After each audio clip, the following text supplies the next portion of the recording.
muy buenos días o muy buenas noches. En realidad yo soy el docente Israel Hugo Centellas Vargas, soy docente titular de la Universidad Mayor de San Andrés en las carreras de Derecho y Ciencias Políticas. Hoy me ha tocado con ustedes poder ver un área que es muy importante, que es el derecho constitucional. Un derecho constitucional basado en el libro que ustedes tienen, es de Pablo de Misaki Peredo, que es la 10ª edición, que nos habla sobre lo más básico del Estado, sobre derechos, deberes y garantías fundamentales. De hecho, en este primer módulo nosotros vamos a poder ver con ustedes la introducción al derecho constitucional, que es una base fundamental para que ustedes sepan cuáles son sus derechos, deberes y garantías, el origen del derecho constitucional para saber cuál es el nacimiento del derecho constitucional, a partir de qué institutos jurídicos surge el derecho constitucional y empezar a ver cuál es la influencia del derecho constitucional dentro de los demás derechos. Vamos a hablar un poco del constitucionalismo social, que es una sistematización de diferentes constitucionalismos, desde el constitucionalismo liberal, constitucionalismo social, y vamos a ir viendo el constitucionalismo democrático y hasta el comunitario si nos da el tiempo. Eh, Finalmente, dentro de los temas importantes que tenemos está la del poder constituyente. El poder constituyente es aquel que hace que nosotros tengamos una constitución política del Estado adecuada a nuestra realidad, a nuestros usos, a nuestras costumbres y a nuestras necesidades, sobre todo porque el derecho es una necesidad social de interactuar a través de normas jurídicas. Y una de las principales normas jurídicas son las normas de carácter constitucional que dan la referencia real para que nosotros podamos hoy en día cumplir las normas jurídicas. Y el último tema es el tema de la supremacía de la constitución política del Estado. Son varios temas condensados en una sola clase, es mucho lo que nosotros debemos aprender, por eso es que vamos a tratar de incidir en los temas que son más importantes. Realmente quisiera que ustedes al final de esta clase tengan la posibilidad de tener o absolver algunas dudas, consultas. Yo les voy a dejar absolutamente todo el material.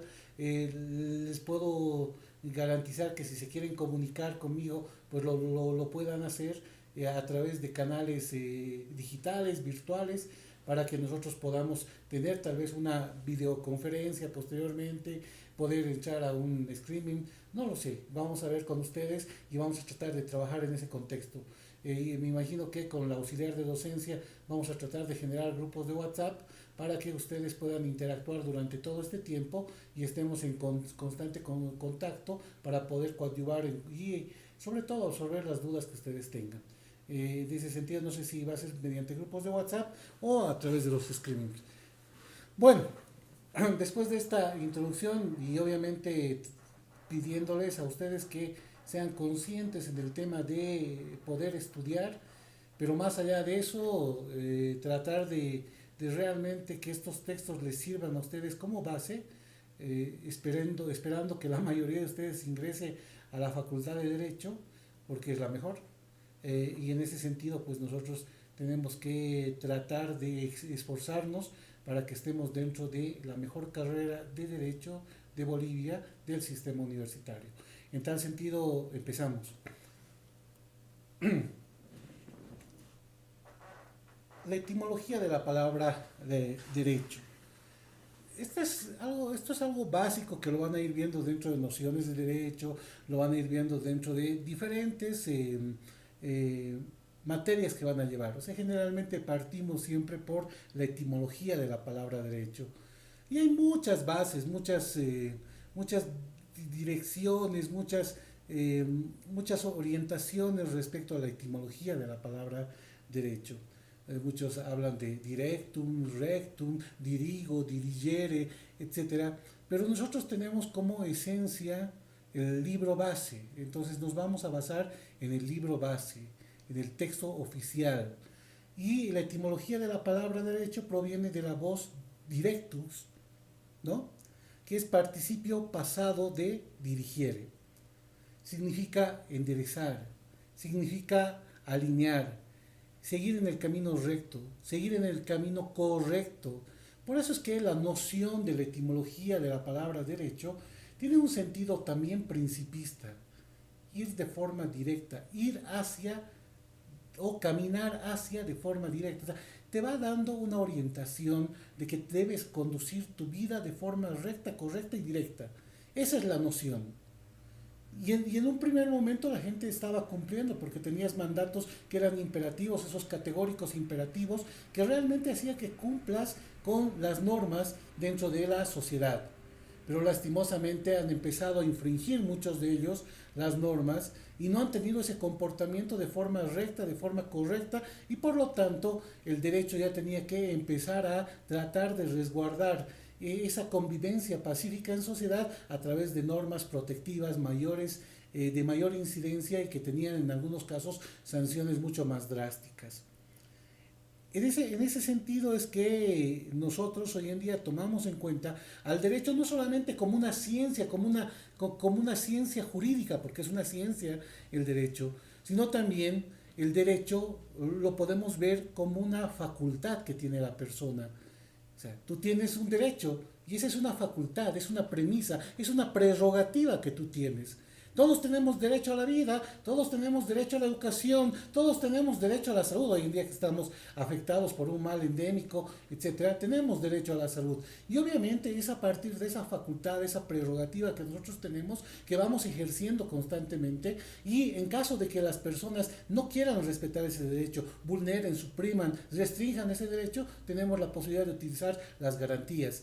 Y ahí es donde también aparece la garantía como un derecho, como un recurso idóneo para hacer valer lo que te han quitado en determinado momento. Entonces, no solamente lo vemos al derecho como ciencia, sino al derecho también como facultad, al derecho también como prerrogativa. Entonces, por eso es que con ustedes tal vez vamos a ir viendo todo lo que significa lo que es el derecho subjetivo, el derecho objetivo, el derecho sustantivo, el derecho adjetivo. Son elementos esenciales que ustedes tienen que ir conociendo para saber que realmente el derecho es tan amplio, el derecho es tan importante que te garantiza una convivencia pacífica dentro de la sociedad, ¿no? Entonces, por eso es que es importante que nosotros conozcamos la esencia de la palabra derecho, no solamente como una conducta de dirigirse en la vida de forma correcta, sino de aquella facultad que tenemos todos nosotros a momento de hacer valer esas prerrogativas, ¿no? Y el derecho también como principio rector de la conducta del hombre en sociedad. Entonces tenemos esa forma de definir a lo que es el derecho como tal. El derecho tiene vertientes, el derecho público, el derecho privado, hoy en día se habla del derecho social. Dentro del derecho público, el principal, desde mi criterio, porque yo sé que puede haber algunas personas que son penalistas, algunas personas que son administrativistas, algunos que manejan lo que es el derecho político como tal, pero desde mi percepción, la más importante rama del derecho es el derecho constitucional. ¿Por qué? Primero porque es de derecho público, porque se basa en el imperio del Estado como tal. Es el Estado quien nos da a nosotros la prerrogativa, primero, de establecerse dentro de un determinado territorio, organizar política y jurídicamente ese territorio como tal, y todos aquellos que son parte de ese territorio, así como los derechos y deberes de los ciudadanos. Es decir, el derecho constitucional, como cualquier derecho, es un conjunto de normas jurídicas que regulan la estructura y la organización del Estado, así como los derechos, deberes y garantías que tenemos todos los ciudadanos. Y ustedes se van a ir dando cuenta, cuando te hablan de estructura, ¿qué es lo que ha cambiado de nuestra primera constitución política del Estado del 19 de noviembre de 1826? Porque esa es la primera constitución política del Estado que hemos tenido y que ha sido válida según nuestra historia republicana. Entonces, esa constitución que era de carácter liberal, donde estaba basada en principios de la Revolución Francesa, americana y muchas otras más, entonces te va estableciendo derechos, prerrogativas y garantías. Pero sobre todo la estructura se basaba en ese momento en ser un Estado-nación. Es decir, teníamos que quitarnos el yugo de los españoles, que por mucho tiempo habían estado acá en Bolivia, y bueno, no se llamaba Bolivia en ese momento, en el Alto Perú, en el Bajo Perú y en todo lo que era América, y empezaron a imponernos todo. Empezaron a imponernos su ideología, empezaron a imponernos su economía, empezaron a imponernos todo, ¿no? Dentro de la ideología está un poco de la religión como tal.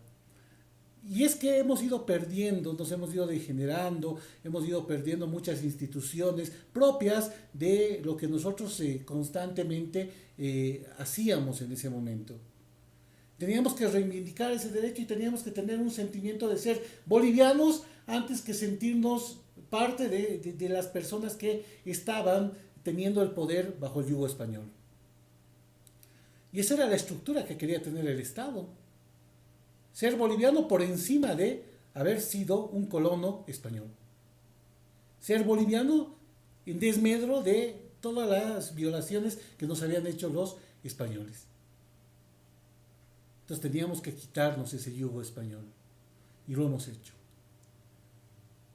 Pero vas cambiando en el tiempo. Llegas al año 2009. Te vas dando cuenta de que todas aquellos usos y costumbres las habías ido perdiendo. Aquellas nacionalidades, aquellas lenguas, aquellas tradiciones. Todo aquello lo habías ido perdiendo. Entonces era el momento de instaurar lo que es el Estado plurinacional, el reconocimiento a las comunidades indígenas originarias y campesinas, para reivindicar sus derechos, para reconocer sus derechos, pero sobre todo para que no se pierdan en el tiempo. El lenguaje puquina, por ejemplo, ya no lo tenemos hoy en día, una lengua muerta. Y eso hemos ido perdiendo. Hemos ido perdiendo algunos elementos ancestrales, hemos ido perdiendo las huacas, y esta constitución trata de que empecemos a reivindicar, empecemos a reconocer, empecemos a practicar el derecho de las comunidades indígenas, originarias y campesinas, del cual todos de nosotros somos parte, porque tenemos nuestro origen y nuestra descendencia ahí. Es así que cambia el derecho constitucional en la parte estructural. Pero también cambia en la parte orgánica. No mucho, porque antes se hablaba de poderes, y no puede haber varios poderes en un solo Estado. Tiene que haber un poder central. Ese poder central está asumido por el presidente del Estado, por el presidente del Estado plurinacional. Los otros órganos, porque así se llaman ahora, son órganos que coadyuvan con ese poder. El órgano legislativo, el órgano ejecutivo, el órgano judicial, el órgano electoral, son órganos que coadyuvan con ese poder. Por eso es que es importante esta utilización de estos órganos para que sea el presidente del Estado plurinacional quien asuma políticas estatales y a través de esas políticas estatales nos pueda generar una convivencia buena dentro de la sociedad. Llegar al sumas camaña, al vivir bien. Esa es la idea. Pero es mediante estos órganos que van a coadyuvar con este poder central que está en el presidente del Estado plurinacional. Ahora, no es la primera vez que tenemos 4 órganos. La misma Constitución de 1826, de este 19 de noviembre de 1826, ya hablaba de 4 poderes. Poder legislativo, ejecutivo, judicial y electoral. Es más, un sistema tricamaral. Entonces ya teníamos la base, la esencia como tal. Entonces vamos viendo nosotros de que en la parte estructural puedes cambiar, en la parte orgánica también. Pero todo esto se basa en la Constitución, en tu reforma de tu Constitución política del Estado. ¿Y cómo se cambia esa Constitución política del Estado? A través del derecho constitucional. Tú tienes un sistema de constitucionalismo y obviamente a partir de eso vas a empezar a verificar y saber que se está cumpliendo con las bases de tus postulados en el derecho constitucional. Entonces es muy importante aquello. Ahora, derechos, deberes y garantías. ¿Cómo hemos iniciado en 1826? Con algunos cuantos derechos. Y hoy en día tenemos una de las constituciones más garantistas de derechos. Más garantistas de derechos. Que se cumplan o no es otro tema. Pero tenemos los derechos. Y tenemos las garantías. Porque si alguien vulnera tu derecho, tú tienes las garantías.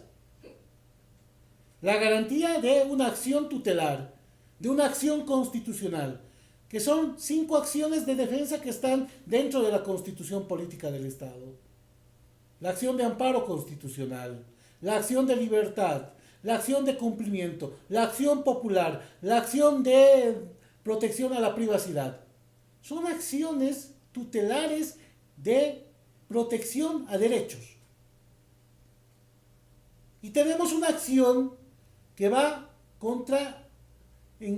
que va favoreciendo al principio de legalidad, de que nada puede contradecir tu constitución política del Estado.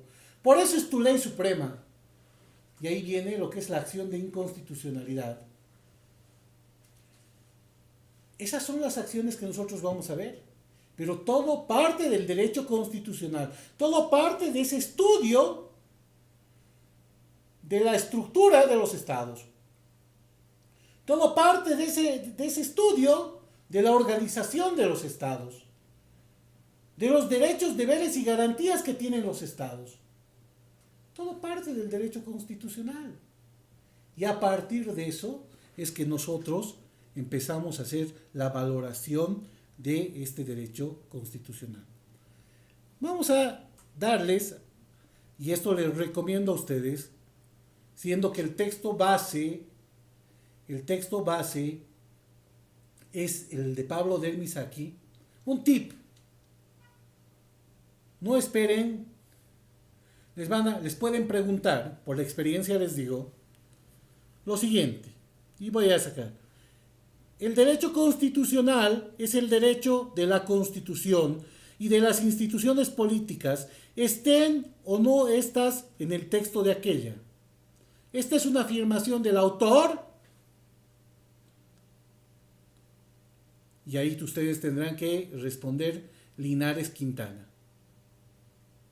Esto les doy como un tip para que ustedes vayan teniendo una forma de estudio como tal, ¿no? Entonces es muy importante. No utilizo mucho ese concepto yo porque me parece que es muy limitado en relación a otros autores como tal. Entonces por eso es que les voy a leer el que más o menos puede adecuarse a las necesidades que ustedes tienen. La de que señala que el derecho constitucional, según Gabriel Amunátegui, es la rama del derecho nacional público cuyas normas tienen por objeto preferente organizar el Estado, determinar las atribuciones del gobierno y garantizar el ejercicio de los derechos individuales. Prácticamente lo que les he dicho. Estructura y organización, derechos, deberes y garantías que tienen los ciudadanos. Simplemente en eso. Entonces, la parte del estudio de los autores, ustedes lo tienen que hacer de esa forma. Concepto y saber de quién es. Eso es muy importante y relevante. Y eso deberían ustedes estar practicando constantemente. Bueno, fuente del derecho constitucional. La fuente es de donde emana el derecho constitucional. La fuente es de donde surge el derecho constitucional. La fuente es de donde inicia la base de lo que es el derecho constitucional. Muchas de estas fuentes son las mismas fuentes generales del derecho. Las fuentes reales, las fuentes ideales, etc. son las fuentes del derecho que nosotros conocemos. Pero en este caso involucra a otras instituciones dentro de las fuentes propias del derecho constitucional. ¿Y cuáles son? La historia, la costumbre, la constitución, las leyes constitucionales y políticas, la jurisprudencia, la doctrina y el derecho comparado. Esas son las fuentes del derecho constitucional. Vamos a hablar de la historia. Los sistemas de organización en los diferentes estados, en los diferentes momentos históricos, ¿cómo no los vamos a tomar en cuenta? ¿Qué es lo que ha pasado en Roma? ¿Qué es lo que pasaba en Grecia? ¿Qué institutos surgen en Roma?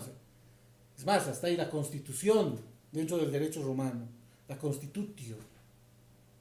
En Roma o en Grecia, ¿qué es lo que vamos a ir sacando como conocimiento? Las civitas, las polis, etcétera, que vamos a ir viendo nosotros como instrumentos necesarios de la toma de decisión respecto a estos diferentes lugares. En Inglaterra el derecho anglosajón es el que más ha avanzado en el tema, con la Carta Magna, el Common Law y varias otras instituciones, el Habeas Data Act, ¿no? Entonces vos vas viendo que hay instituciones que van surgiendo poco a poco históricamente y que van generando derechos para las personas. Vamos ya al desarrollo del derecho inglés, por ejemplo, su constitución política del Estado, las pocas enmiendas que tiene, su estabilidad sistémica dentro de lo que es el derecho constitucional, la vigencia desde los años 1700. O sea, imagínense qué importancia tiene. Vamos a ir viendo un poco más allá, vamos a llegar a la Constitución de Querétaro, que es una constitución que nace después de una revolución mexicana de 1910, reivindicando derechos de los campesinos, derechos del suelo, derechos de los trabajadores. Vamos a ir viendo también en 1919 ya en Alemania la reivindicación de derechos de los trabajadores a través de la Constitución de Weimar. Entonces se va dando aquello y vas teniendo esos referentes históricos que posteriormente van recalando en los sistemas de constitucionalismo, en nuevas garantías, en nuevos derechos, pero históricamente los vemos así. Entonces esa es la forma en que nosotros debemos ver a la historia. La costumbre. ¿Qué es la costumbre? Son actos repetitivos que se van trasladando de generación en generación y que con el transcurso del tiempo entran dentro de una constitución o dentro de las leyes de carácter constitucional. Ustedes me dirán, pero de un ejemplo. En el derecho anglosajón, en el derecho inglés, se basan en la costumbre jurídica. Muchas normas no tienen que estar escritas. Muchas normas se cumplen porque han pasado de generación en generación. Hoy en día nosotros hemos empezado a utilizar aquello. Instituciones que antes ni siquiera las tomábamos en cuenta porque no estaban en la norma. Pero hoy en día ya son de cumplimiento obligatorio porque son nuestros usos y costumbres de las personas que han ido pasando de generación en generación y las debemos cumplir. Entonces ahí viene el gran detalle de poder tener a la costumbre como fuente del derecho. Les doy un ejemplo que es un ejemplo clásico. Derecho a la seguridad social. Derecho a la seguridad social. ¿Cómo surge este derecho a la seguridad social según nuestros usos y costumbres? ¿Cómo surge? Ustedes antes de la pandemia se daban cuenta de que existía prestes. Y en los prestes uno entraba con 20 cajas de cerveza.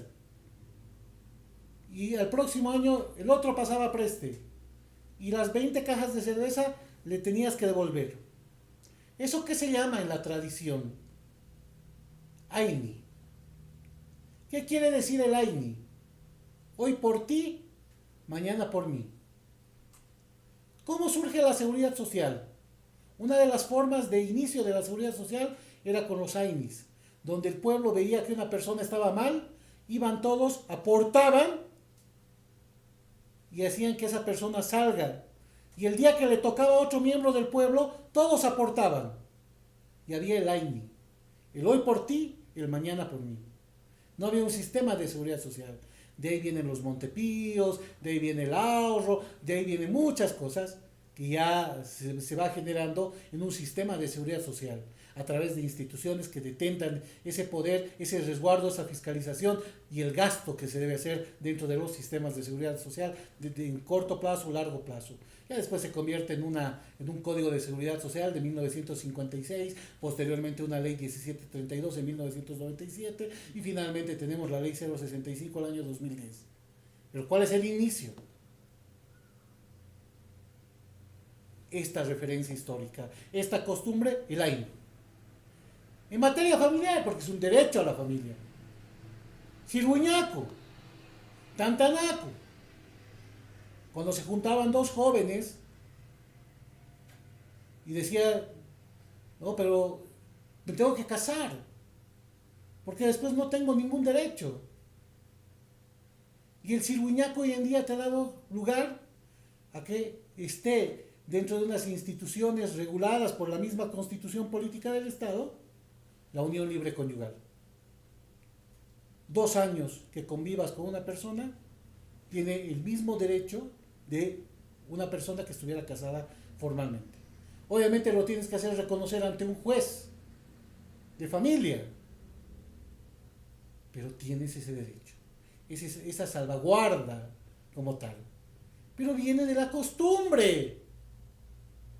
El tantanaco eran cuando eran personas mayores y se unían. O una estaba casada, se divorciaba y se unía nuevamente. Entonces venía lo que era el tantanaco. Cirguñaco, tantanaco. Costumbre que con el transcurso del tiempo se ha ido convirtiendo en norma. ¿No? La Constitución. La Constitución es la ley suprema del ordenamiento jurídico nacional. Es la ley de leyes. Es la supraley. Por encima de esta ley no deberá existir ninguna norma. Ya después les voy a hablar del bloque de constitucionalidad cuando veamos el tema de supremacía constitucional, para que ahorita me entiendan bien el tema de la constitución política del Estado. Es a través de esta constitución política del Estado que se van generando todas las normas. Todas. La base es la Constitución. Y a partir de la Constitución tiene que haber un esquema jurídico para resguardar esa Constitución política del Estado. Entonces es importantísimo el reconocimiento de la Constitución política del Estado. Por eso es que, según lo que yo puedo aportarles a ustedes, hubiéramos tenido solamente 2 reformas a la Constitución política, o una reforma a la Constitución política del Estado. Reforma total. O sea, estamos hablando de que hemos tenido 2 constituciones políticas del Estado. Las demás son simples reformas, según mi criterio. Pero les explico por qué. La de 1826 da inicio a que tengamos la República de Bolivia. Funda la República de Bolivia. ¿No? Entonces, la del 9 de febrero la del 7 de febrero del 2009, perdón, funda el Estado Plurinacional de Bolivia. Ambas constituciones cumplen con los requisitos para la formación de una nueva constitución. Poder constituyente, poder constituido. Poder constituyente, que tengas una asamblea representativa para generar una constitución política del Estado y hacer que la estructura y organización del Estado cambien como tal. Y un poder constituido, que va a ser las instituciones que cree esta constitución política del Estado. Poder constituyente, poder constituido. Las únicas. Y que han sido refrendadas por el pueblo. Entonces, ninguna más tiene. Muchos dicen, en 1880 en la Asamblea Nacional. No. Error. La de 1931, porque hubo un referéndum. No. Y se deben acordar, creo que ahora ya no están llevando el libro de Carlos de Mesa, no sé, tal vez me estoy equivocando, disculpen si lo hago, y estoy hablando de memoria, y ahí hablaba Carlos de Mesa del voto censitario. No había un voto de todos, había un voto censitario. ¿Por qué era censitario? Porque era cualificado, tenías que tener ciertas condiciones para tener derecho al voto. Eso es lo que nosotros tenemos que ver. Pero bueno, sigamos avanzando. Leyes constitucionales. Leyes que coadyuvan con este sistema. La ley 018, por ejemplo, la ley del régimen electoral, los sistemas electorales, etcétera. ¿Por qué coadyuva con el órgano ejecutivo? La 025, con el órgano electoral, perdón. La 025 con el órgano judicial. Y así cada una de estas tiene leyes que van cambiando sustancialmente el manejo operativo de el Estado como tal. Son leyes constitucionales, porque obviamente van a repercutir dentro del manejo institucional de las organizaciones estratégicas que tiene el Estado, dentro de las funciones fundamentales que tiene cada una de estas instituciones. Puede que existan nuevas instituciones, como la Procuraduría General del Estado, que es una nueva institución, que está avalada en esta Constitución Política del Estado. Puede que surjan nuevas estructuras, como el órgano electoral, que antes no era un poder, no era un órgano, y poco a poco se ha ido consolidando ya como un órgano. Entonces tú vas generando aquello. Tenemos otro tipo de normas constitucionales que tienen que ver con el Código Procesal Constitucional, que tienen que ver con la ley del Tribunal Constitucional, la ley del Consejo de la Magistratura. Son los que operativizan las instituciones que están dentro de la Constitución Política del Estado. Por eso se llaman normas constitucionales y políticas, como un referente básico de lo que es el derecho constitucional. La jurisprudencia es el conjunto de fallos emitidos por el más alto tribunal de justicia de un país. Hoy en día lo podemos catalogar al órgano judicial, al Tribunal Supremo de Justicia. Pero en temas netamente constitucionales tenemos un tribunal constitucional. Ahí la sala constitucional va en revisión cualquier tipo de resolución al tribunal constitucional, y el tribunal constitucional también maneja lo que se conoce como jurisprudencia constitucional. Entonces la jurisprudencia constitucional nos sirve a nosotros como referente de poder conocer cuáles son los postulados, cuáles son las directrices que tiene este Tribunal Constitucional. Es más, hoy en día las sentencias constitucionales han tenido mucha importancia. Una sentencia constitucional es una resolución emanada por el Tribunal Constitucional en Sucre. Una sentencia constitucional te determina derechos o te establece que se está vulnerando algún derecho.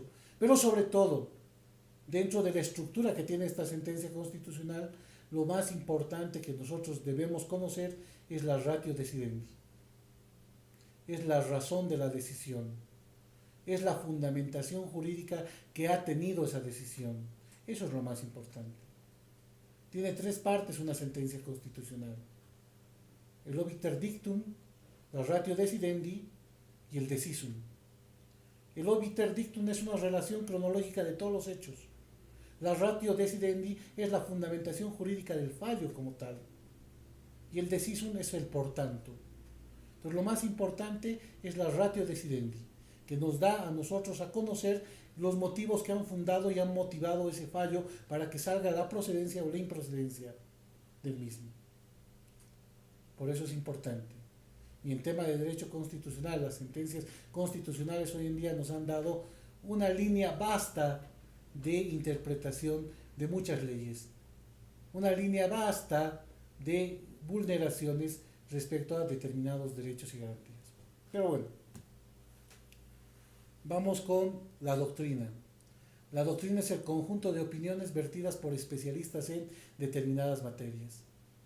¿No? En este caso tenemos que ver muchos temas de carácter de doctrina como tal. Duverger, ¿no? Maurice Duverger, no sé, ustedes verán autores, y eso es parte de la doctrina como tal. Marcel Prelot, el mismo Pablo del Misaki, Ciro Félix Trigo, entonces que te van dando nociones. O sea, estoy hablando de autores nacionales y autores internacionales, que te van dando una doctrina real sobre lo que es el derecho constitucional.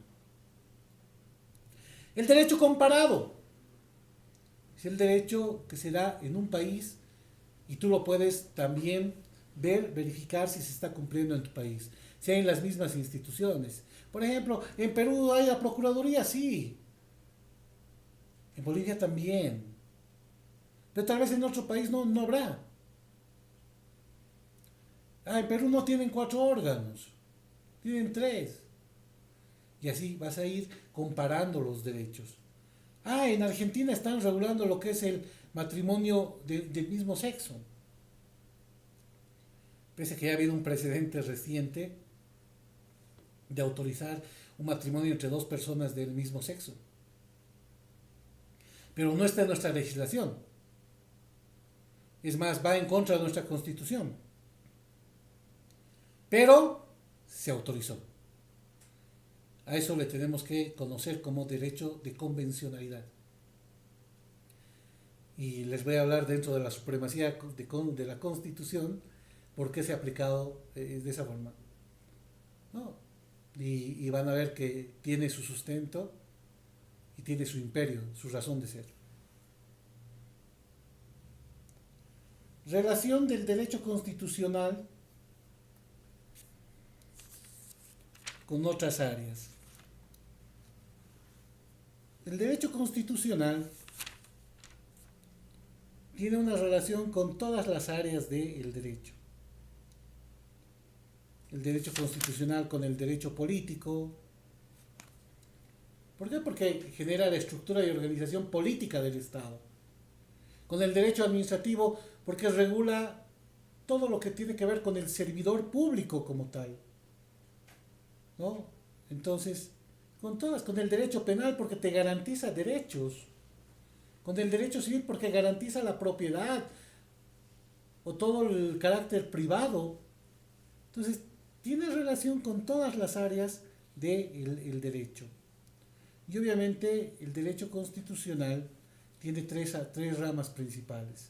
El derecho constitucional nacional, el derecho constitucional general y el derecho constitucional comparado.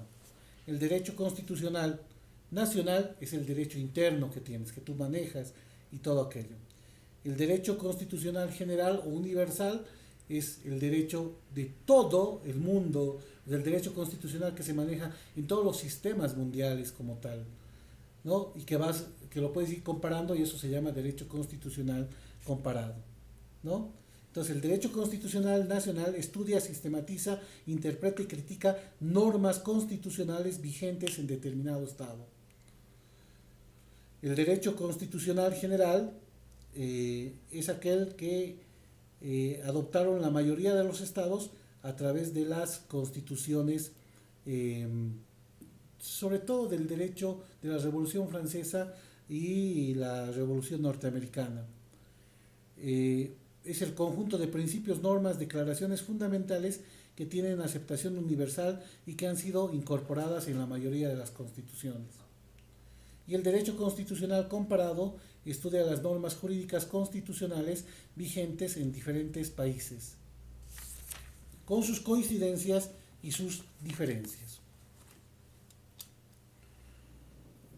¿Cómo surge el derecho constitucional? ¿Cómo podemos remontarnos a la existencia del derecho constitucional? Hay diferentes momentos. En la antigüedad, por ejemplo, nos podemos hablar de los estados teocráticos del Oriente, donde confunden la ley divina con la ley del hombre, ¿no?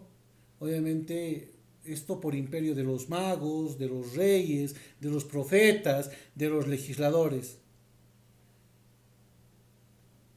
Y esto, según lo que dice Maurice Duverger, hicieron creer al principio que eran dioses, después que eran descendientes de un dios, más tarde elegidos de un dios. El carácter sagrado en sus personas hizo que se traslade inmediatamente estas funciones a estas personas. Sacralizaron el Estado y es la culminación de esta evolución. Por eso es que surgen algunos códigos en algunos países, algunos los conocen como leyes taliónicas como tal, el código Hammurabi, la ley del Manú, las leyes mosaicas, que en realidad daban paso a que exista una dualidad entre el derecho divino con el derecho de las personas como tal. En Grecia tenían un sistema político constitucional basado en la democracia directa. Se reunían en eclesías donde se reunían para asuntos públicos y tenían acceso a funciones del Estado.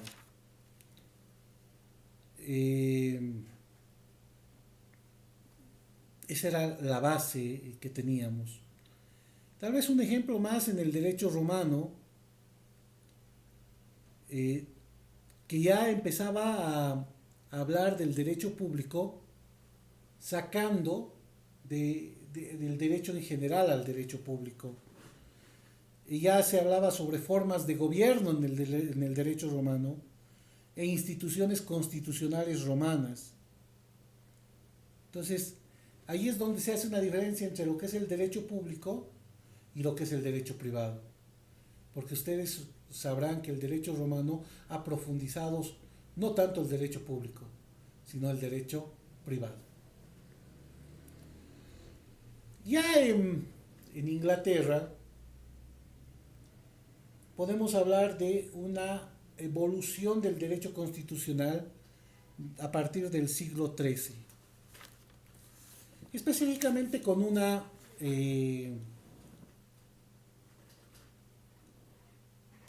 institución que es muy importante y muy relevante para nosotros. La Carta Magna de Juan Sin Tierra de 1215. Esta carta, expedida por el rey Juan Sin Tierra el 15 de junio del 2015, que por presión de los súbditos será considerada como el principio de las libertades inglesas. Y obviamente era importantísimo porque te daba libertades, sobre todo a las personas o a los súbditos que todo el día estaban trabajando y no recibían ningún tipo de ayuda de parte ni de las personas que estaban a cargo, y mucho menos de los monarcas como tal. Por eso es que esta carta disponía que ningún tributo podría establecerse dentro del reino sin consentimiento del consejo. Por ejemplo, disponía que nadie podría ser arrestado, aprisionado ni desposeído de sus bienes, costumbres y libertades, sino en virtud de sus pares según la ley del país. Este es el inicio de lo que es el habeas corpus, hoy en día conocido en nuestra Constitución como la acción de libertad. Más adelante el Bill of Rights, que declara los derechos y libertades de los súbditos y establece la sucesión de la corona. Imagínense cuál es la importancia de esto. Tenemos a la Carta Magna de 1215, donde nos da libertades. La petición de derechos, que es a raíz de una disputa entre el Parlamento y Carlos I. Y ahí es donde se le restringe un poco al presidente hacer leyes sin el consentimiento de el Parlamento. ¿Okay? El Parlamento tiene funciones específicas y usted tiene funciones específicas. Entonces se va delimitando los poderes, se va separando los poderes, lo que hoy en día es muy importante, la separación y la división de los poderes. El instrumento de gobierno de 1653, que es la primera y única constitución escrita de Inglaterra, que intentó establecer la base legal para el gobierno, justamente para evitar de que el gobierno pueda generar leyes como tal, o que el gobierno como tal pueda vetar las leyes que se generen en Parlamento. Entonces esa era la idea, de tener una separación de poderes y de que constantemente trabajen de forma adecuada. El habeas corpus Act, que es de 1816, que justamente evitaba de que las personas sean perseguidas, procesadas, no de forma injusta, y tú puedas ponerlos en libertad. El Bill of Rights de 1689, que declara los derechos y libertades de los súbditos y que establece la sucesión de la corona.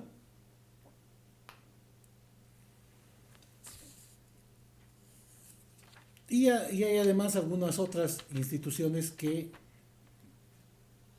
las tenemos, pero que solamente las han pasado de forma muy rápida y sucinta, sin una explicación dentro del texto. Yo lo que les sugiero en este caso es que conozcan la institución como tal y los años, porque pueden ser preguntas en realidad. Por ejemplo, ¿de qué año es el acta trienal? Y ustedes tendrán que decir de 1694. Entonces, eso, o el acta septenal de 1716. Eso pueden preguntarles, me imagino. Y para eso ustedes tienen que conocer las fechas y los años. Lo que les hablaba más adelante, según lo que nos habla John Locke, vamos a poder ver el tema de la separación de poderes. No solamente John Locke, en su libro Ensayo sobre el Gobierno Civil de 1690, Montesquieu, en su libro El espíritu de las leyes de 1748, y otros autores que hablan sobre la separación de poderes. Porque esta separación de poderes le da al ciudadano el derecho de petición. Eso es muy importante. Lo segundo, le da al Congreso la posibilidad de aprobar las leyes y que esa sea su forma, su fuerza en tiempos de paz sobre todo. Nos da la posibilidad de evitar las torturas, los maltratos, infligir inexacciones, castigos crueles, inhumanos, y sobre todo la inmunidad e inviolabilidad parlamentaria, que hoy en día no está vigente en nuestra constitución política del Estado, pero en ese momento te daban inmunidad e inviolabilidad, para que no vayan a tu domicilio, no te generes una inmunidad para que le den inmunidad a las personas que forman parte del Parlamento. En Estados Unidos de América, que también ha sido un sistema que nos nutre mucho, sobre todo con su Constitución Política del Estado del 4 de julio de 1776, su acta de la Declaración de la Independencia, ¿no? Y es la primera constitución escrita que se conoce, sobre todo recogida de la experiencia de las 13 colonias que han luchado por emanciparse. Eso nos da a nosotros la posibilidad de conocer hoy en día un derecho que no ha sido perfecto, pero esas imperfecciones las han ido manejando de forma correcta no modificando lo sustancial de su constitución, ¿no? Sino haciéndole enmiendas, pequeñas enmiendas, para que realmente su constitución siga vigente hasta el día de hoy. En el derecho francés, obviamente tenemos que hablar de los enciclopedistas y la ilustración, grandes exponentes como Montesquieu, Diderot, Voltaire, Condorcet, Sayce, quienes prepararon la base doctrinal que aprovechó la burguesía para realizar la revolución de 1789. ¿Qué tenemos que sacar de estos elementos? Son los primeros derechos individuales que tenemos todos nosotros. La igualdad ante la ley. Todos somos iguales ante la ley. Todos. Y ante las cargas públicas. La soberanía nacional. La libertad como un derecho natural del hombre. La ley como expresión de la voluntad. Libre acceso a los cargos públicos. La libertad de locomoción, de poder transitar de un lugar a otro. La presunción de inocencia mientras no exista un debido proceso. La libertad de opinión, conciencia y de religión, hoy en día presentes dentro de nuestra Constitución. La responsabilidad de los empleados y funcionarios públicos, hoy en día que está dentro de nuestra Constitución, dentro de la Ley 004, dentro del Código Penal, etc. La propiedad privada como un derecho inviolable, garantizada también por nuestra Constitución. Y es así que tenemos a los derechos a través de las leyes o de esta Revolución Francesa, perdón. Tenemos que también tomar en cuenta que hay las primeras cátedras de Derecho Constitucional, por ejemplo la del 25 de octubre de 1758, una cátedra sobre la Constitución y las leyes de Inglaterra en la Universidad de Oxford. Y por eso es que ya se introdujo mediante una asamblea constituyente la posibilidad de hablar sobre el derecho constitucional. Cátedras que son importantísimas, en Ferrara, por ejemplo, Pavia y Bolonia, sobre derecho constitucional. Y así, ¿no? Entonces, es así como nosotros vamos viendo la parte del derecho constitucional. Vamos avanzando un poco más porque no nos va a dar el tiempo. Estamos a pocos minutos ya de cumplir la hora. Hablemos del constitucionalismo social. Aparecemos con el constitucionalismo liberal de 1789 a través de la Revolución Francesa, donde se instaura derechos netamente individuales, la libertad, la igualdad, la fraternidad, la prohibición de la opresión y todos aquellos derechos que ya les había dicho anteriormente. Pero teníamos que trasladarnos a próximos años. Ya no en 1789, ya hablemos de 1917, donde tenemos a la primera constitución social, que es la Constitución de Querétaro de 1917, gracias a la Revolución Mexicana de 1910, y que instaura derechos de carácter social. La tierra es de quien la trabaja, la tierra debe cumplir una función económico-social, la tierra es de utilidad pública. Y ahí se les dota de derechos a los campesinos, a los indígenas como tal. En 1919, gracias a Weimar, a la Constitución de Weimar en Alemania, se empieza a reivindicar los derechos de los trabajadores. ¿Por qué? Porque si bien acá estábamos luchando por la tierra, en Europa ya estaban en un sistema fordista. Ese sistema fordista quería decir de que se hacía ya el trabajo en serie, donde pensaban que el hombre trabajaba al mismo nivel de la máquina, 16, 18, hasta 20 horas de trabajo inhumanos. Y se tenía que reivindicar los derechos de los trabajadores, dotándoles de seguridad social, dotándoles de insumos, dotándoles de derechos, prerrogativas y todo aquello. Y eso es lo que se ha hecho gracias a la Constitución de Alemania.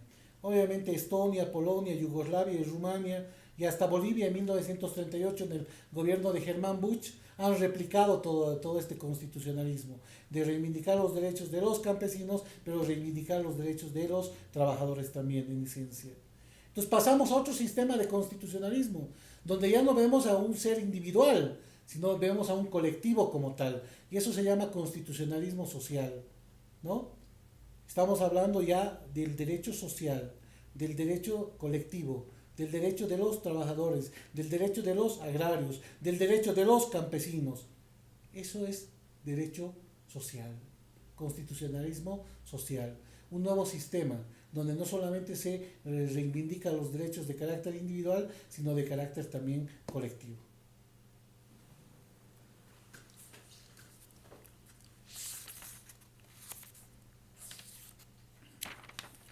Las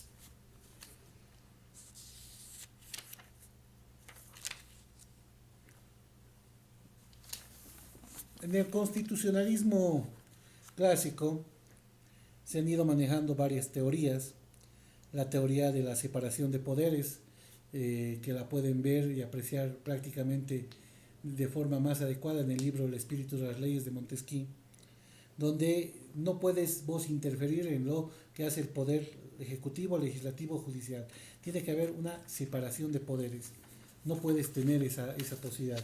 Algo que se ha criticado últimamente porque no existe esa independencia y separación de poderes. Derechos individuales, porque ya empiezan las personas a tener derechos individuales como el derecho a la vida, a la igualdad, a la fraternidad, etcétera, son los derechos individuales. La soberanía popular, donde reside en el pueblo, las decisiones más importantes residen en el pueblo. Estas personas que son elegidas momentáneamente por el pueblo, pero la soberanía sigue residiendo en el pueblo, o sea, ellos son los que deben realizar todo tipo de políticas públicas para el pueblo y por el pueblo. Entonces eso se le llama soberanía popular. Multiplicidad de funciones de los órganos de gobierno. También está abocado a que muchos de los órganos de gobierno tienen multiplicidad de funciones y obviamente tienen que tener una especialidad, porque la multiplicidad de funciones hace de que tengas un Estado centralizado. Lo que nosotros hoy en día buscamos es algo descentralizado y eso es muy importante. Las formas de gobierno y la aparición de los derechos humanos. Esta aparición de los derechos humanos a través de la Organización de Naciones Unidas hace de que hoy en día todas las instituciones como tal puedan tener la posibilidad de todos los ciudadanos tengamos las prerrogativas de los derechos a nivel global, basados en la Declaración Universal de Derechos Humanos, basado en diferentes instrumentos de carácter internacional. Pero bueno. El poder constituyente, que es otro capítulo que lo estamos tratando de sintetizar lo más que podamos, fue empleada por Sáez durante la Revolución Francesa como sinónimo de potestad que tiene el pueblo de constituirse un Estado y darse una organización política y jurídica. En ese mismo sentido nos habla Carl Schmitt, que el poder constituyente es la voluntad política cuya fuerza o autoridad es capaz de adoptar la concreta decisión del conjunto de sobremodo o forma de la propia existencia política. De las decisiones de esa voluntad se deriva la validez de toda la regulación legal constitucional. Entonces, tenemos diferentes formas del poder constituyente. Está íntimamente ligada a la revolución y aparece con esto una guerra de liberación nacional. Generalmente estas asambleas constituyentes son elegidas por sufragio universal, son sometidas posteriormente a un referéndum y este referéndum valora toda la actividad que ha realizado el poder constituyente. Entonces, el poder constituyente es quien va a realizar un proyecto de constitución. Pero ¿quién va a elegir a ese poder constituyente? El pueblo. Es el pueblo quien elige al poder constituyente. Este poder constituyente va a redactar una constitución de acuerdo a las necesidades que tiene el pueblo. de acuerdo a la realidad social, de acuerdo a la necesidad social, de acuerdo a la coyuntura social. Es así como va a redactar el, en este caso, es como va a redactar la Constitución Política de Estado. ¿Lo va a someter a quién? Al pueblo, al mismo que eligió al poder constituyente, lo remite. Y este pueblo puede aprobar o reprobar. Lo aprueba, entra en vigencia. Reprueba, no entra en vigencia. Entonces, por eso es que es muy importante este poder constituyente, porque es a través de este poder constituyente que vas a tener vos la posibilidad de tener una nueva constitución, una nueva estructura y organización del Estado, o el inicio de una estructura y organización del Estado. Este poder constituyente va a generar un poder constituido. Ese poder constituido son los poderes, son los órganos, son las instituciones contempladas en la Constitución, como ser el órgano legislativo, ejecutivo, judicial, municipalidades, Ministerio Público, Fuerzas Armadas, Policía Boliviana. Todo eso es parte del poder constituido. La Constitución ha sido redactada por el poder constituyente, sometida a una valoración y ponderación de la ciudadanía, aprobada por ellos. Ya se genera el poder constituido, que son las instituciones que están insertas dentro de la Constitución. Este poder constituyente, el originario, no tiene límites, pero sí los siguientes, los derivados. En efecto, cuando tú quieres tener un poder constituyente, lo haces a través de la elección de los mejores juristas que tienes dentro de un país o las personalidades que tienes dentro de un país. Entonces, es así como surge ese poder constituyente. Por el pueblo. El pueblo revisa el trabajo y es quien va a poder aprobar su constitución. Van a generar un poder constituido. Y ahí es donde ya tienes las instituciones que van a ser parte del Estado. En Bolivia, por ejemplo, tenemos pasos para poder haber consolidado este poder constituyente. La proclama de la Junta Representativa, más conocida como Tuitiva, de los Derechos del Pueblo, el 16 de julio de 1809, ¿no?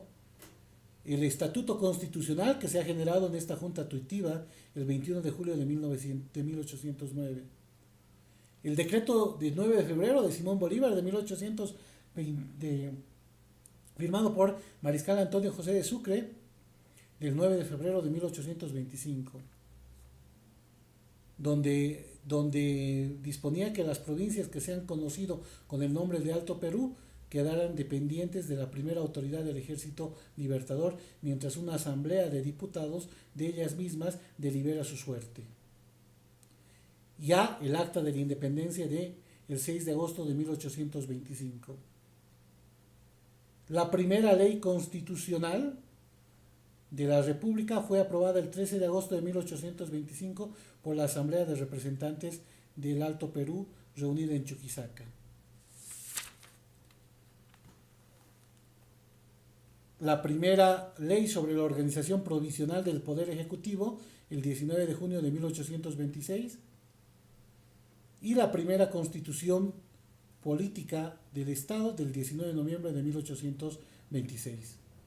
Es así como ha ido evolucionando nuestro sistema para tener una constitución política del Estado a través de todas estas premisas, de tener representantes y de tener normativas generales para la elección de los mismos, para culminar con una constitución el 19 de noviembre de 1826. Tenemos a la Constitución, que por razones de tiempo ya los vamos a ir presentando en el siguiente tema. Vamos a quedar ahí y ya nos vemos en el segundo capítulo, por favor.